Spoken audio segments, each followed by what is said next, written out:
جو میں نے اندرونی اختلافات کی بات کی، میں چاہوں گی کہ اسی سے آغاز کریں ہم گفتگو کا۔ متحدہ قومی موومنٹ پاکستان کے لیے، متحدہ قومی موومنٹ پاکستان کو متحد رکھنے جو ہے وہ کافی ایک چیلنج بن چکا ہے، کافی چیلنجنگ ٹاسک بن چکا ہے۔ کیسے آپ متحد رکھ سکیں گے؟ Now that we've seen Arshad وورا صاحب بھی جو ڈیپٹی میئر اب تک ہیں، وہ بھی پی ایس پی کی کشتی پہ سوار ہو گئے۔ سلمان مجاہد بلوچ نے کافی ریزرویشنز کا اظہار کیا، پلس آپ کے حوالے سے انہوں نے کافی کچھ کہا کہ آپ کے تعلقات جو ڈیلنگ کیا جا رہا تھا بانی سے،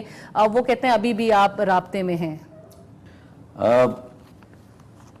23 اگست کا اقدام جو ہم نے گزشتہ سال کیا وہ ایک بڑا اقدام تھا، اور 2017 میں سمجھتا ہوں کہ ہمارے لیے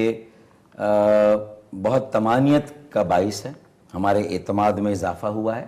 2017 اب ختم ہونے والا ہے، اس میں ہمیں نمایاں کامیابی حاصل ہوئی ہے جو اس بات کو ثابت کرتی ہے کہ ہم نے متحدہ کو متحد رکھا ہے۔ سب سے بڑے جلسے کراچی کی حالیہ تاریخ کے اگر کسی نے کی ہیں، دعویٰ تو بہت سارے لوگ کر رہے ہیں ووٹ بینک پر، میں سمجھتا ہوں کہ گو کے جلسے مکمل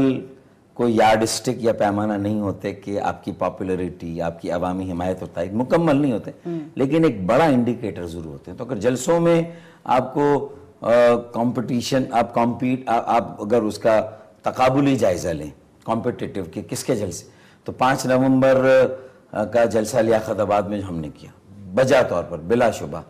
کراچی کی حالیہ تاریخ کا، یہاں تک کہ جب M Q M Pakistan intact تھی، ایم کیو ایم انٹیکٹ تھی، اس وقت کے بھی جو جلسے تھے گزشتہ سالوں کے، اس میں اس سے بھی بڑا جلسہ تھا کراچی کا 5 نومبر کا حال ہی میں۔